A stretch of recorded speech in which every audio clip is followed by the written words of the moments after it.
for your info, no? Go on.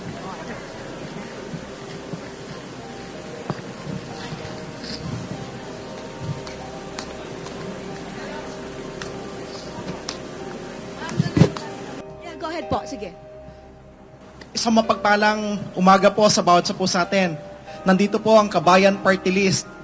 Nagsisik ulit ng nomination ngayong darating po na halalan. Sapagkat nais po ng Kabayan Party List na ituloy ang mga naumpisan po nito ng mga advokasya, mga sinusulong ng mga polisiya at mga